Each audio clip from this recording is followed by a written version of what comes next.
Welcome to Crypto Flywheel, the podcast where we spin up strategies to turn your digital efforts into unstoppable momentum. Now, let's get that flywheel turning. How's the weather, Professor X? I'm in sweatshirts and I got socks on, and the heat's cranked up to about 80 degrees. You eating your marshmallows? Yeah, exactly. Drinking your. It's getting cold down here. What are you drinking? Coffee or hot cocoa? Hot cocoa and coffee, both. I'm actually putting it together, making it a cocoa coffee. Cocoa coffee. That's a new drink, huh? Okay, we got some good stuff to talk about today. I wanted to talk about, you had mentioned BRICS and how BRICS will be moving money throughout the Asian market, and European, and the Emirates, right? In Africa, South Africa, and Africa, entire Africa. Yep. Okay. So, Bank of Japan official just exposed the real roadmap for how BRICS will be interacting with their currency, right? So they're going to be using the XRPL. It's going to be in the center of it all. So Japan held a secret meeting with India, and at the same time, the European Union announces a large deal with India, right? So This comes immediately after Davos, that happened 3 days ago, where the traditional European Union policy class and the globalist lobby suddenly found itself isolated, right, from the US, right? So BlackRock's Larry Fink, once considered a pillar of the globalist finance, openly pivoted on stage. Do you remember seeing that? I absolutely did. Yeah. He wanted to have a one consensus blockchain that he wanted to use. And it's funny that you mentioned also the European Union. I think it was Ursula von der Leyen. She was on her, I heard her speech as well. She's going to India, and she actually strategically did a deal with South America as well, I believe, some Latin American countries. So, I mean, things are happening in this space, just like you mentioned. So let's talk about it. It's completely different today's episode. So Larry Fink, he was admitting institutional mistrust, calling for privacy, and criticizing the very European Union leaderships that once aligned with him, right? He's like a snake, right? I mean, he was with them at one time, and now he's totally against them, right? Even Canada's prime minister escaped Davos before Trump arrived. So what happens when Europe feels politically abandoned by its own allies? It pivots, right? So first towards China. So you see EU pivoting towards China. They're saying we must trade with China. And now it's India as well. So from a geopolitical viewpoint, that is quite an alignment towards BRICS, right? So now here's where it gets even more interesting. BRICS nations have already tested the XRPL ledger for cross-border settlement. So Ripple has obtained multiple regulatory and payment licenses across EU, right? So Japan's economy and banking sector has already embedded Ripple, XRPL infrastructure for FX and remittance rails, right? So, and India sits dead center as a trade and population hub in post USD world, so post the dollar world, right? So if BRICS becomes a commodity and trade bloc, and the EU becomes a consumer and technology bloc, the neutral settlement layer becomes inevitable, right? So it cannot be CNY/INR. It cannot be US dollar, as EU publicly stated that they want to pivot from the US dollar. It must be a neutral, programmable, institution safe, and privacy protecting rail, right? So at Davos, Ripple began showcasing private ZK infrastructure for compliance and settlement. Remember, we went over that 3-4 episodes ago? Right as the world's policy, banking and asset management class realized privacy is a final missing piece. So ask yourself, if the world is now rearranging itself around trade corridors and need neutral rails, does XRPL end up capturing the settlement layer and absorbing the liquidity?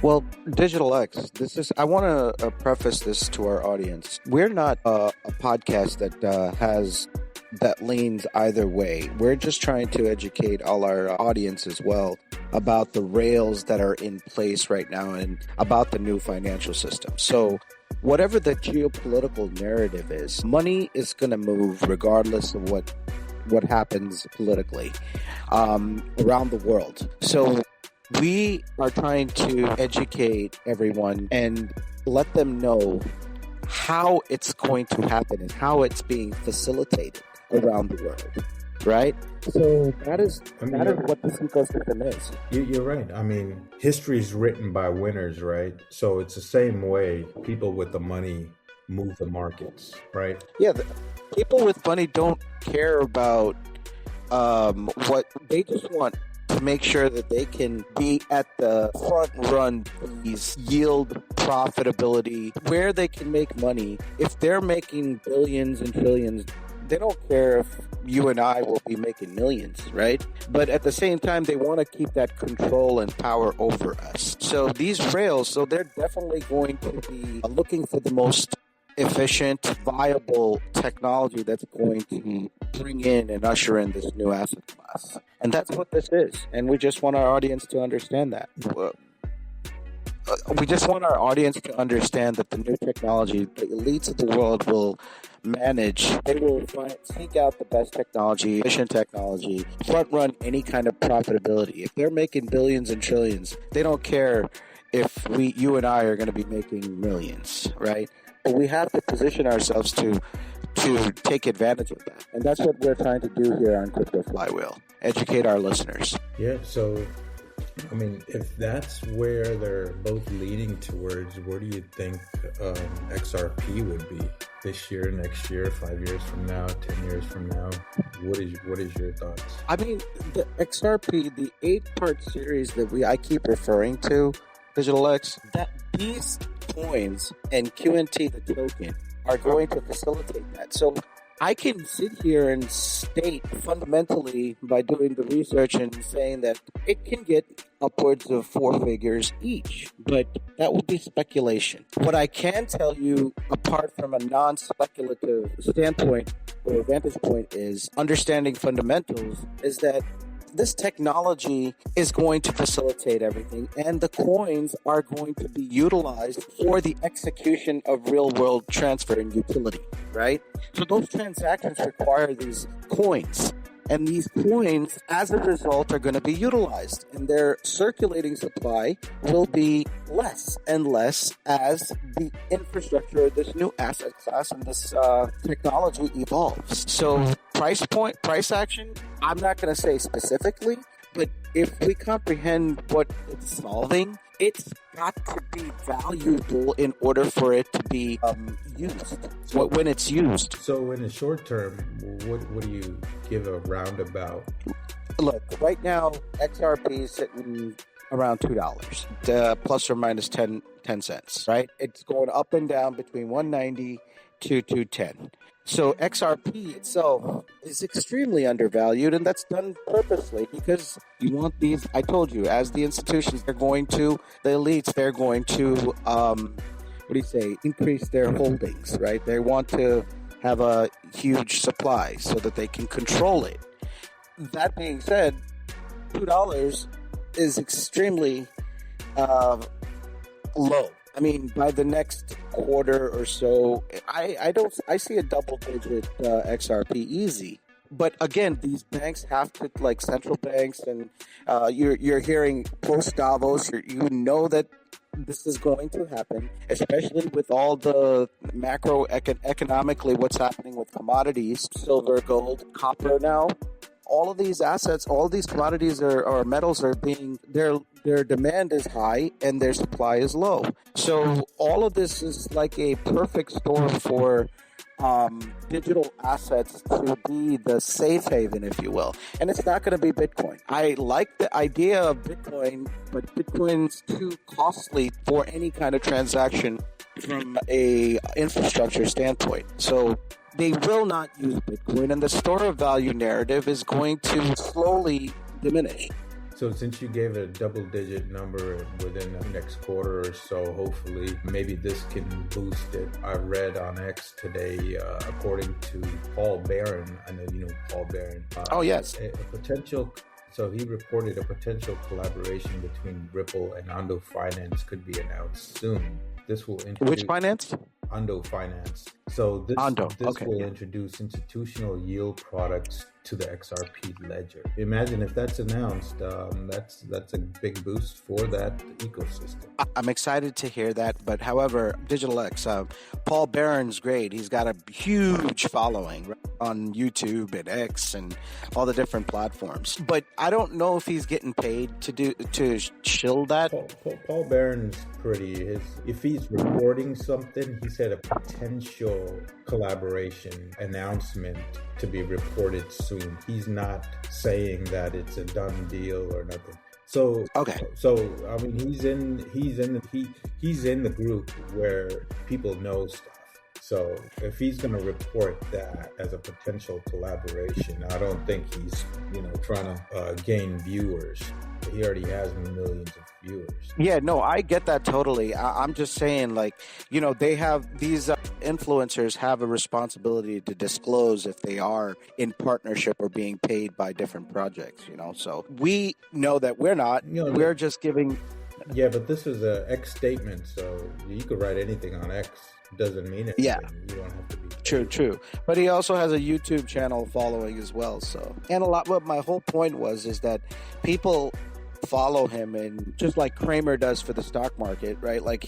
There's people that are paid to say certain things, right? And it could sway or steer the market sentiment based off of what they're credible as influencers. So based off in their respective fields, so they say something and it steers the sentiment, right? That's what I'm saying. I understand. I mean, you see the link to debacle that happened, and all these influencers were promoting it, and they got paid $550,000 just to promote link to. Yeah, that's a great segue into it. I was thinking about that myself. We don't want to name any names, but no, but we can names, but that doesn't matter. No. I'm just saying we shouldn't name any names. But but I'm just saying, there's a lot of this stuff going on. It's not just Link 2 that's doing it. There was a huge project that was in mainstream during the 2021-2022 bull run / right at the top, at the extreme, at the top of the bull run. Remember with Floyd Mayweather and DJ Khaled and Kim Kardashian with Ethereum Max, right? What about Tom Brady and FTX? Oh, yeah. So, I mean, we talked about Caroline Ellison the other day, did we not? I think FTX is probably dreaming. I've never heard of that. You dreaming of Caroline Ellison. Girl. Alameda Research, FTX, you just brought it up, so I just dropped the name, if you will. But she just got out after a 14-month sentence with good behavior and a lot of cooperation with the SEC and the government, right? So she got, from her 2-year sentence, she got 14 months served, and she's out now. Yeah, that was a big storm. So speaking of storms, what do you think about this geoengineering weather modification that's happening throughout the whole country? And now you're saying, now you're speaking my language. I mean, not that I want to get into conspiracy theories and make this show about conspiracy theory, but the weather down here in Texas is not normal. I mean, I'm freezing my butt off, and I moved from New York for that particular reason, to come to warmer climates, and this modification is real for sure. Well, I don't see a cloud in the sky, yet the sun is blocked by something. Well, since you're in Texas, your neighboring state of Oklahoma, I saw this on X. Someone in Tulsa scooped up some snow, made it into a ball, and tried to burn it using a lighter. Turns out the snow doesn't melt.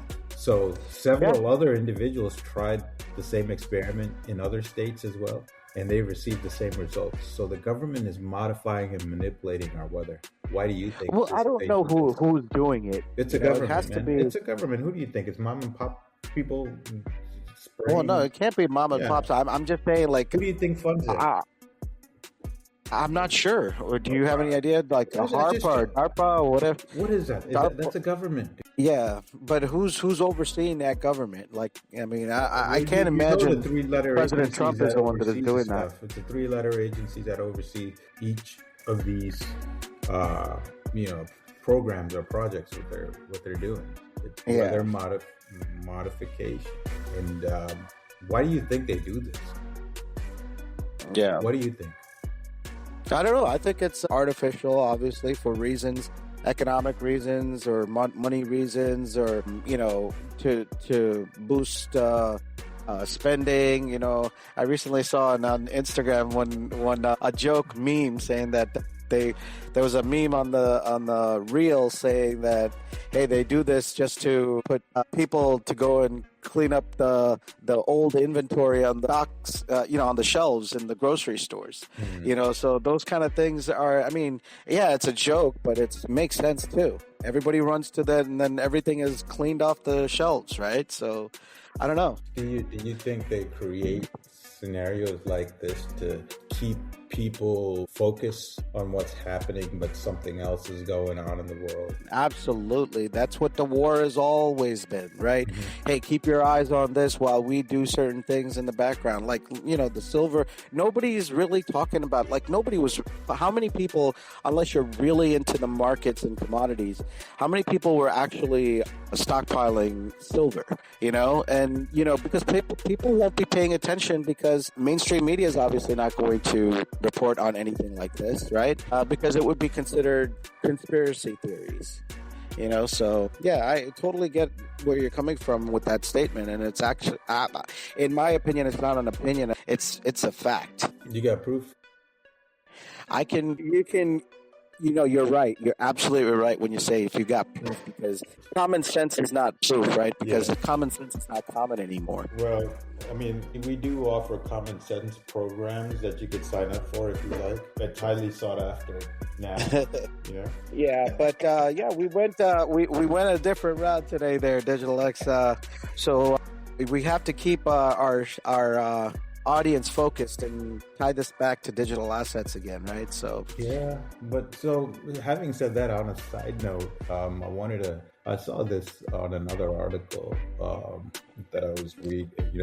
I skimmed through today. Saudi Arabia has officially announced that foreign nationals are now permitted to purchase and own residential properties, land, and agricultural farms across the country. I mean, ownership is only allowed within designated geographic zones under REGA rules with restrictions. So, Professor, where would you like to move to? I wouldn't want to move there. I wouldn't mind owning something there if they allow us to own something there, because right now you could probably pick it up for dirt cheap, and then who knows? Saudi Arabia can, with MBS being the leader now. He's a visionary, man, and he's investing money into the hundreds of billions into projects like NEOM. Yeah. It's not a bad investment, and he's pro crypto, so they will be taking cryptocurrencies as well. Yeah, you're right. They are pro crypto. I mean, I think they're automating their AI infrastructure, right? Yeah, everything is included. Blockchain, distributed ledger technology, and AI is 100% integrated into their NEOM project. That's that strip of land, 100, I think it's 100-mile long area that is completely like a smart city. It's bigger than a city, actually, Well, speaking of electric cars in Saudi Arabia, they've invested heavily into Lucid Motors. They're big. I think they're one of their funds. What do you call one of their funds? It's a national. It's their country's fund. Oh, is it the Royal Kingdom Fund, or is it Saudi funds? Let's see. It's a sovereign fund. I know what you're talking about. Yeah, it's a sovereign wealth fund, right? Yeah. They've invested so much money into Lucid Motors. Remember when Lucid was a SPAC before it launched? At that time, they were heavy investors into Lucid, and I actually. I mean, UAE is doing the same thing as well, No, especially. This was Saudi Arabia into Lucid, but I actually like Lucid. I think that's a beautiful vehicle. I mean, if I do ever get an electric car, which I'm not going to, if I do, Lucid would be my first option. Yeah, I will never promote nor get an electric vehicle because I do not want to be electrified or while sitting in my car continuous. Well, you got too much energy in you. You don't want. Yeah, absolutely. Our whole body is electric, right? So our heart functions on electrical impulses, right? Well, if you're saying your body is full of electricity, which you don't need to charge your car, you could just sit in your car and drive it. Yeah, just plug it in, right? Yeah, plug yourself in. That's what I'm saying. Wherever you want to plug that into. Yeah, let's digress from this, where this is going. Yeah, so anyhow, so what else you got for us there, Digital X? That's all I had for today, unless you have something else. No, so for our crypto flywheel listeners, today's episode was a fun episode, just talking whatever's going on in the market. We don't really have anything to add as far as digital asset advice, but we do recommend that you stay in touch with this digital asset space, because every day there's something going on.